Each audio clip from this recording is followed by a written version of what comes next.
Hello ಮಕ್ಕಳೇ, ಪರೀಕ್ಷೆ ಚಾನೆಲ್ಗೆ ಸ್ವಾಗತ. ನಾನು ನಿಮ್ಮ ಇಂಗ್ಲಿಷ್ ಸೆಕೆಂಡ್ ಲ್ಯಾಂಗ್ವೇಜ್ ಶಿಕ್ಷಕಿ ಪದ್ಮಶ್ರೀ ಮುರಳಿ. ಸುಮಾರು ಮಕ್ಕಳು ಕೇಳಿದ್ದಾರೆ, ಮ್ಯಾಮ್ ಗ್ರಾಮರ್ ಟಾಪಿಕ್ಸ್ ನ ಮಾಡಿ, ನಮಗೆ ಗ್ರಾಮರ್ ತುಂಬಾ ಮುಖ್ಯ, ಎಕ್ಸಾಮ್ ಅಲ್ಲಿ ಕೇಳ್ತಾರೆ, S1 ಬರ್ತಿದೆ, ಫೈನಲ್ ಎಕ್ಸಾಮ್ ಬೇಕು, ಬೇಗ ಗ್ರಾಮರ್ ಮಾಡಿ ಅಂತ.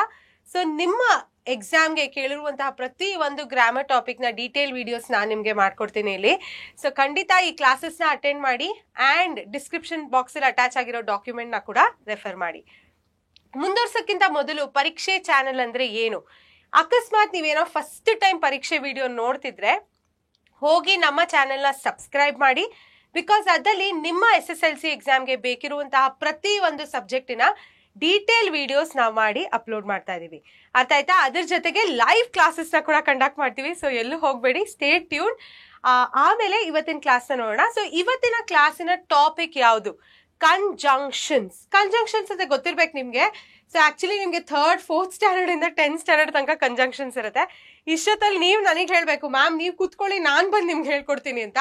ಅಷ್ಟು ಚೆನ್ನಾಗಿ ನೀವು ಕಂಜಂಕ್ಷನ್ ನ ಕಲ್ತಿರ್ಬೇಕು. ಸೊ ನಡೀರಿ, ಇವಾಗ ಮೊದಲನೇದಾಗಿ ಕಂಜಂಕ್ಷನ್ ಅಂದ್ರೆ ಏನು ಅಂತ ನೋಡೋಣ. ಆಯ್ತಾ?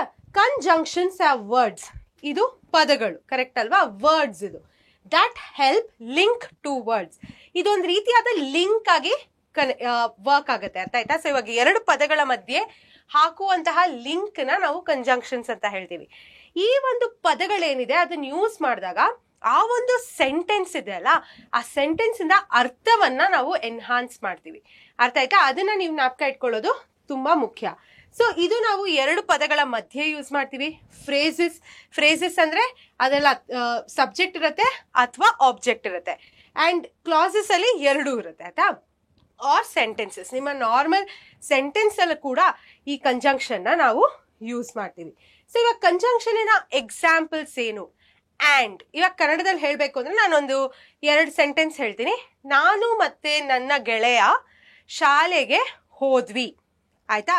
ಇಲ್ಲ ನಾನೇನಂದೆ, ನಾನು ಮತ್ತೆ ನನ್ನ ಗೆಳೆಯ ಅಂದ್ರೆ ಮತ್ತೆ ಅಂತ ಯೂಸ್ ಮಾಡಿದ್ನಲ್ಲ, ಅದು ನಮ್ಮ ಅಂಡ್. ಅರ್ಥ ಆಯ್ತಾ? ನೆಕ್ಸ್ಟ್ ಅದೇ ರೀತಿಲಿ ಬಟ್ ಯೂಸ್ ಮಾಡ್ತೀವಿ. ಶಾಲೆಗೆ ಹೋಗ್ತಿದ್ವಿ, ಆದರೆ ದಾರಿಲಿ ಒಂದು ನಾಯಿ ಸಿಕ್ತು.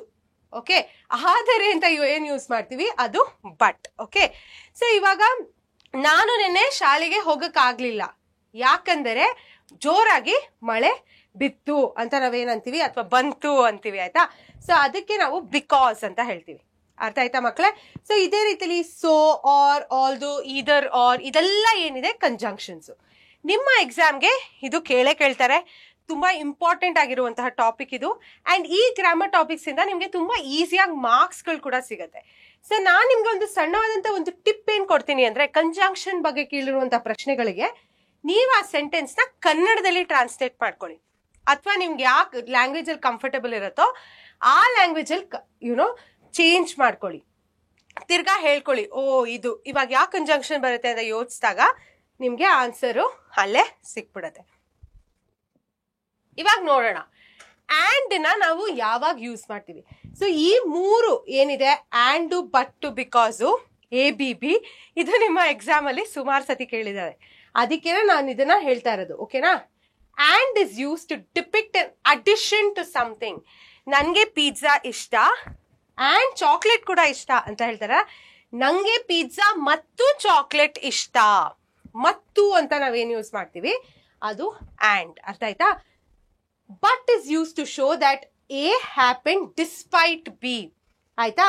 I went to bed early but couldn't sleep. ಏನೋ ಒಂದು B ಏನಿದೆ ಅದು ಆಗೋಗಿದೆ, A ಇದ್ರೂ B ಆಗೋಗಿದೆ ಅಲ್ವಾ? ಡಿಸ್ಪೈಟ್ B ಅಂತ ಏನಂತೀವಿ, ಅಲ್ಲಿ ನಾವು ಬಟ್ ಅಂತ ಯೂಸ್ ಮಾಡ್ತೀವಿ. ನಾನು ಶಾಲೆಗೆ ಹೋದೆ, ಆದರೆ ನನ್ನ ಕೈಲಿ ಓದಕ್ಕೆ ಆಗ್ಲಿಲ್ಲ. ಹೋಗಿದ್ದೀನಿ ನಾನು, ಆದ್ರೆ ಅಲ್ಲಿ ಹೋಗ್ಬಿಟ್ಟು ಏನ್ ಮಾಡೋ ಕೆಲಸ ಮಾಡ್ಬೇಕಿತ್ತು ಅದು ಮಾಡಕ್ಕಾಗಿಲ್ಲ ಅಂತ ಹೇಳ್ತಾ ಇದೀವಿ. ಆ ಸಿಚುಯೇಷನ್ ಅಲ್ಲಿ ಬಟ್ ಅಂತ ಯೂಸ್ ಮಾಡ್ತೀವಿ. Next because. Because is used to depict the reason something occurred. ಇವಾಗ ಯಾವುದೇ ಒಂದು ಇನ್ಸಿಡೆಂಟ್ ಆಗೋಗಿದೆ, ಅದನ್ನ ಡಿಪಿಕ್ಟ್ ಮಾಡೋದಕ್ಕೆ ನಾವು ಬಿಕಾಸ್ ಅಂತ ಯೂಸ್ ಮಾಡ್ತೀವಿ. ಏಕೆಂದರೆ ಅಂತ ಯೂಸ್ ಮಾಡ್ತೀವಿ. I couldn't complete the project. ನಾನು ನನ್ನ ಪ್ರಾಜೆಕ್ಟ್ ನ ಕಂಪ್ಲೀಟ್ ಮಾಡಕ್ ಆಗ್ಲಿಲ್ಲ. ಬಿಕಾಸ್, ಏಕೆಂದರೆ, ಆನ್ ಟೈಮ್ ಅಂತ ಕೊಟ್ಟಿದ್ದಾರೆ. So I couldn't complete the project on time. ನಾನು ಕರೆಕ್ಟ್ ಟೈಮ್ಗೆ ನನ್ನ ಪ್ರಾಜೆಕ್ಟ್ ನ ಕಂಪ್ಲೀಟ್ ಮಾಡಕ್ ಆಗ್ಲಿಲ್ಲ. ಏಕೆಂದರೆ ಐ ಫೆಲ್ ಸಿಕ್, ನಾನು ಹುಷಾರ್ ತಪ್ಪಿಟ್ಟೆ ಅಂತ ಹೇಳ್ತೀಯಲ್ಲ. ಸೊ ಆ ರೀಸನ್ ನಾವೇನ್ ಕೊಡ್ತೀವಿ, ಆ ರೀಸನ್ ಏನೋ ಒಂದು ಸಿಚುಯೇಷನ್ ಆಗಿದೆ, ಅದಕ್ಕೆ ನಾವು ರೀಸನ್ ಏನು ಹಾಕ್ತೀವಿ ಅದನ್ನ ಎಕ್ಸ್ಪ್ಲೇನ್ ಮಾಡೋದಕ್ಕೆ ಬಿಕಾಸ್ ನ ಯೂಸ್ ಮಾಡ್ತೀವಿ. ಓಕೆನಾ ಮಕ್ಳು, ಇವಾಗ ಸ್ವಲ್ಪ ಎಕ್ಸಾಮ್ ಕ್ವೆಶನ್ಸ್ ನ ನೋಡೋಣ. ನಿಮಗ್ ಬೇಕಿರೋದೇ ಅದು ತಾನೆ. ಯಾವುದೇ ಒಂದು ಕಮೆಂಟ್ ನೋಡಿದ್ರು ಮ್ಯಾಮ್ PYQs ಹೇಳಿ, ಮ್ಯಾಮ್ ಎಕ್ಸಾಮ್ ಕ್ವೆಶನ್ಸ್ ನ ಮಾಡಿ ಅಂತಾನೆ ಕೇಳ್ತಿರ್ತೀರಾ. ಇವಾಗ ಒಂದು 3 ಇಂದ 4 ಎಕ್ಸಾಮ್ ಕ್ವೆಶನ್ಸ್ ನ ನಾನು ಇಲ್ಲಿ ಸಾಲ್ವ್ ಮಾಡ್ತೀನಿ. ಬೇರೆ ಎಕ್ಸಾಮ್ ಕ್ವೆಶನ್ಸ್ ನಿಮ್ಗೆ ನಮ್ಮ ಡಿಸ್ಕ್ರಿಪ್ಷನ್ ಬಾಕ್ಸ್ ಅಲ್ಲಿ ಸಿಗುತ್ತೆ. ಅರ್ಥ ಆಯ್ತಾ? ಮ್ಯಾಮ್ ಎಲ್ಲ ಇಲ್ಲಿ ಮಾಡಿ ಅಂದ್ರೆ ಮಾಡ್ಬೋದು, ಮಾಡಕ್ಕೇನ್ ತಪ್ಪಿಲ್ಲ. ಬಟ್ ನಾನ್ ನಿಮ್ಗೆ ಇಂಪಾರ್ಟೆಂಟ್ ಇಲ್ಲಿ ಹೇಳ್ಬಿಟ್ಟು ಆಮೇಲೆ ನೀವು ಹೋಗಿ ಕಲ್ತಂಗೂ ಆಗತ್ತೆ. ಅಂಡ್ ನಿಮ್ಗೆ ಯಾವುದೇ ಒಂದು ಡೌಟ್ ಇದ್ರೆ ಎಲ್ಲಿ ಹಾಕ್ತೀರಾ? ಕಾಮೆಂಟ್ ಸೆಕ್ಷನ್ ಅಲ್ಲಿ ಹಾಕ್ಬೇಕು. ಓಕೆನಾ? ಸೊ ಇವಾಗ ಎಕ್ಸಾಮ್ ಕ್ವೆಶನ್ ನೋಡೋಣ. ಈ ತರ ಕೇಳ್ತಾರೆ, ಸೂಟೇಬಲ್ ಲಿಂಕರ್ ಅಂತ ಕೇಳ್ತಾರೆ ನಿಮ್ಮ ಎಕ್ಸಾಮ್ ಅಲ್ಲಿ. ಅರ್ಥ ಆಯ್ತಾ? ಕಂಜಂಕ್ಷನ್ ಅಂತ ಕೂಡ ಕೇಳ್ಬೋದು, but usually fill in the blanks using a suitable linker ಅಂತ ಕೇಳ್ತಾರೆ. ಏನ್ ಲಿಂಕರ್ ಅಂದ್ರೆ ಮ್ಯಾಮ್ ನಂಗೆ ಹೇಳೇ ಇಲ್ಲ, ಪದ್ಮಶ್ರೀ ಮ್ಯಾಮ್ ಇಂಗ್ಲಿಷ್ ಕ್ಲಾಸಲ್ಲಿ ಕವರ್ ಮಾಡಿಲ್ಲ ಅಂತ ಅನ್ಕೊಂಬೇಡಿ. ಸೂಟೇಬಲ್ ಲಿಂಕರ್ ಅಂದ್ರೆ ಕಂಜಂಕ್ಷನ್. ಓಕೆನಾ? ನಾ ಹೇಳಿದ್ರಲ್ಲ, it forms as a link between 2 words, phrases, clauses or sentences ಅಂತ. ಅದು ಲಿಂಕರ್ ಅಂದ್ರೆ. ಅರ್ಥ ಆಯ್ತಾ? ಸೊ ಅದನ್ನ ನೀವು ತಲೆಯಲ್ಲಿ ಇಟ್ಕೊಂಬಿಡಿ, ಕಂಜಂಕ್ಷನ್ ಲಿಂಕರ್ ಅಂತ ಮರೆಯಲ್ಲ. ಸೊ ಮೊದಲನೇ ಪ್ರಶ್ನೆ ಏನು? Sai Krishna is poor dash helpful to the needy people. Sai Krishna ಒಬ್ಬ ಬಡವ, ಡ್ಯಾಶ್ ಅಂತ ಕೊಟ್ಬಿಟ್ಟು helpful to the needy people, ಅವನು ಬೇರೆ ನೀಡಿ ಪೀಪಲ್ಗೆ ಹೆಲ್ಪ್ ಮಾಡ್ತಾನೆ ಅಂತ ಕೊಟ್ಟಿದ್ದಾರೆ. ಸೊ ಇದು ಈಗ ತಾನೇ ಆಗಿರುವಂತಹ ಎಕ್ಸಾಮ್, ಏಪ್ರಿಲ್ 2024 ಅಲ್ಲಿ 1 ಮಾರ್ಕ್ ಕೇಳಿದ್ರು. ಅವನು ಇಲ್ಲಿ ಬಟ್ ಅಂತ ನಾವು ಯೂಸ್ ಮಾಡ್ತೀವಿ. ಯಾಕೆ? ಅವನೇ ಬಡವ ಮೊದಲನೇದಾಗಿ, ಆಯ್ತಾ? ಆದರೆ ಅವನು ಬೇರೆ ಬಡವರಿಗೆ ಕೂಡ ಹೆಲ್ಪ್ ಮಾಡ್ತಾನೆ. ಅರ್ಥ ಆಯ್ತಾ?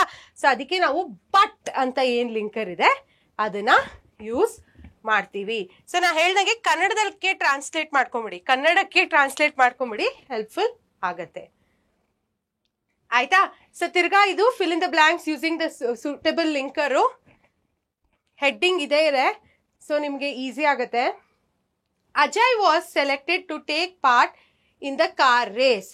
ಅಜಯ್ ಒಂದು ಕಾರ್ ರೇಸ್ ಅಲ್ಲಿ ಪಾರ್ಟಿಸಿಪೇಟ್ ಮಾಡೋದಕ್ಕೆ ಸೆಲೆಕ್ಟ್ ಆದ. ಓಕೆನಾ? he gladly went to the place dash the race was to take place. ಅವನು ಯಾವ ಜಾಗದಲ್ಲಿ ಆ ರೇಸ್ ನಡೀತಿತ್ತೋ ಅಲ್ಲಿಗೆ ಹೋದ ಅಂತ ಕೊಟ್ಟಿದ್ದಾರೆ. ಈ ಡ್ಯಾಶ್ ಅಲ್ಲಿ ನೀವು ಸೂಟೇಬಲ್ ಲಿಂಕರ್ನ ಹಾಕ್ಬೇಕು. ಇವಾಗ ನೋಡ್ತಿದ್ರೆ ನೀವು ಯಾವ ಲಿಂಕರ್ನ ಹಾಕ್ತೀರಾ ಅಂತ ಕಾಮೆಂಟ್ ಸೆಕ್ಷನ್ ಅಲ್ಲಿ ಹಾಕಿ. ನಾನು ಇವಾಗ್ಲೇ ಹೇಳ್ತೀನಿ, ಕರೆಕ್ಟ್ ಆಗಿ ಅರ್ಥ ಮಾಡ್ಕೊಳ್ಳಿ. ಅವನು ಒಂದು ರೇಸ್ಗೆ ಸೆಲೆಕ್ಟ್ ಆದ, ಅವನು ಆ ಒಂದು ಜಾಗಕ್ಕೆ ಹೋದ. ಯಾವ ಜಾಗಕ್ಕೆ? ರೇಸ್ ಎಲ್ಲಿ ನಡೀತಿತ್ತೋ ಆ ಜಾಗಕ್ಕೆ ಹೋದ. ಆದ್ರೆ ಇಲ್ಲಿ ಏನು, ಯಾವ ಒಂದು ಲಿಂಕರ್ನ ನಾವು ಯೂಸ್ ಮಾಡ್ತೀವಿ, ಯಾವ ಕಂಜಂಕ್ಷನ್ ಆಡ್ ಮಾಡ್ತೀವಿ, ಕಾಮೆಂಟ್ ಸೆಕ್ಷನ್ ಅಲ್ಲಿ ಹಾಕಿ.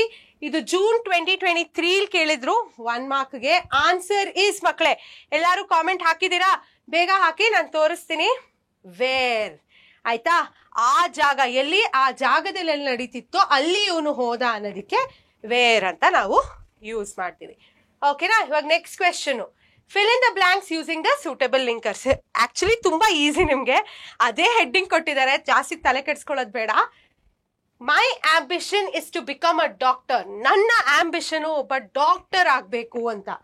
Because I wanted to serve the poor dash the ನೀಡಿ.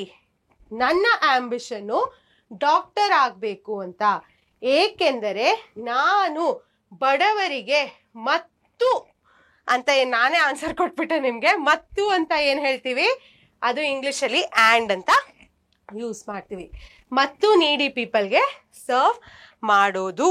ಓಕೆನಾ? ಸೊ ಇದು 1 ಮಾರ್ಕ್ಗೆ ಜೂನ್ 2022. ಹೆಂಗ್ ನೋಡ್ತೀವಿ? 2024, 2023, 2022. ಆಯ್ತಾ? ಈಗ ಒಂದು 4 ವರ್ಷದ ಪೇಪರ್ ಅಂತ ನಾನೇ ಇಲ್ಲಿ ಕವರ್ ಮಾಡ್ಬಿಟ್ಟಿದ್ದೀನಿ. ಇವಾಗ ಒಂದು ಕೊನೆಯ ಪ್ರಶ್ನೆ ನೋಡೋಣ. Fill in the blanks using suitable linker. Kuvempu was the poet dash wrote the Ramayana Darshanam. Kuvempu ಒಬ್ಬ ಕವಿಯಾಗಿದ್ರು, ಅವರೇ ರಾಮಾಯಣ ದರ್ಶನಂನ ಬರ್ದಿದ್ರು ಅಂತ ಹೇಳ್ತಾರಲ್ಲ. ಇಲ್ಲಿ ಯಾವ ಪದವನ್ನ ಯೂಸ್ ಮಾಡ್ತೀವಿ? ಏಪ್ರಿಲ್ 2020 ಕೇಳಿದ್ರದು who wrote the Ramayana Darshanam. ಓಕೆನಾ ಮಕ್ಳೇ? ತುಂಬಾ ಸಿಂಪಲ್ ಇದು, ಕನ್ನಡದಲ್ಲಿ ಟ್ರಾನ್ಸ್ಲೇಟ್ ಮಾಡ್ಕೊಳ್ಳಿ. ಅಂಡ್ ಇನ್ ಮಾತಾಡ್ತಾ ನೀವು ಇವತ್ತಿಂದ ಏನ್ ಮಾಡ್ಬೋದು ಅಂದ್ರೆ, ನೀವು ನಿಮ್ ಫ್ರೆಂಡ್ಸ್ ಇಂಗ್ಲಿಷ್ ಅಲ್ಲಿ ಮಾತಾಡಕ್ ಸ್ಟಾರ್ಟ್ ಮಾಡಿ. ಸ್ಟಾರ್ಟ್ ಮಾಡಿದಾಗ ಅವ್ರು ಒಂದಿಷ್ಟು ಸೆಂಟೆನ್ಸ್ ಹೇಳ್ತಾರೆ, ನೀವು ಒಂದಿಷ್ಟು ಸೆಂಟೆನ್ಸ್ ಹೇಳ್ತೀರಾ ಅಲ್ಲ, ಅವ್ರು ಹೇಳಿದ ತಕ್ಷಣ ನೀವ್ ಅದ್ರಲ್ಲಿ ಯಾವ ಲಿಂಕರ್ಸ್ ನ ಯೂಸ್ ಮಾಡಿದ್ದಾರೆ, ಯಾವ ಕಂಜಂಕ್ಷನ್ ನ ಯೂಸ್ ಮಾಡ್ಕೊಂಡು ಮಾತಾಡಿದ್ರು ಅಂತ ನೀವ್ ಹೇಳಿ. ಹಿಂಗೇನೆ ಅವ್ರಿಗೆ ನೀವ್ ಮಾತಾಡದಲ್ಲಿ ಕಂಜಂಕ್ಷನ್ಸ್ ಮತ್ತೆ ಲಿಂಕರ್ಸ್ ನ ಹುಡ್ಕಕ್ ಹೇಳಿ. ಇದರಿಂದ ಏನಾಗುತ್ತೆ, ಒಂದು ಆಟ ತರಾನು ಆಗುತ್ತೆ. ನೀವು ತುಂಬಾ ಬೇಗ ಕಂಜಂಕ್ಷನ್ಸ್ ಲಿಂಕರ್ಸ್ ನ ಕಲ್ತ್ ಬಿಡ್ತೀರಾ. ಓಕೆನಾ ಮಕ್ಳೇ? ನಾನು ಹೇಳ್ದಾಗೆ ಡಿಸ್ಕ್ರಿಪ್ಷನ್ ಬಾಕ್ಸ್ ನ ನೋಡೋದನ್ನ ಮರಿಬೇಡಿ. ಇದ್ರ ಜೊತೆಗೆ ಕಂಜಂಕ್ಷನ್ ಬಗ್ಗೆ ನನ್ನ ಒಂದು ಮಾಹಿತಿ ನಿಮ್ಗೆ ಏನ್ ನೀಡಬೇಕಿತ್ತು, ಏನೇನ್ ಇಂಪಾರ್ಟೆಂಟ್ ಇನ್ಫಾರ್ಮೇಶನ್ ಇತ್ತು, ಅದನ್ನ ನಾನು ನಿಮಗೆ ಕೊಟ್ಟಿದ್ದೀನಿ. ಡಿಸ್ಕ್ರಿಪ್ಷನ್ ಬಾಕ್ಸ್ ಅಲ್ಲಿ ಡೀಟೇಲ್ ಡಾಕ್ಯುಮೆಂಟ್ ಇದೆ, ಅದನ್ನ ನೋಡೋದನ್ನ ಮಾತ್ರ ಮರಿಬೇಡಿ. ಸ್ನೇಹಿತರ ಜೊತೆಗೆ ಶೇರ್ ಮಾಡಿ. ನಮ್ಮ ಪರೀಕ್ಷೆ ಚಾನೆಲ್ ನ ನೋಡ್ಕೊಂಡು ಎಕ್ಸಾಮ್ಗೆ ಓದ್ತೀರಾ ತಾನೆ? ಸೊ ಮತ್ತೆ ಭೇಟಿ ಆಗ್ತೀನಿ ನಾನು ಇನ್ನೊಂದು ಗ್ರಾಮರ್ ಟಾಪಿಕ್ ಜೊತೆ. ಅಲ್ಲಿ ತನಕ ಟಾಟಾ, ಬಾಯ್ ಬಾಯ್.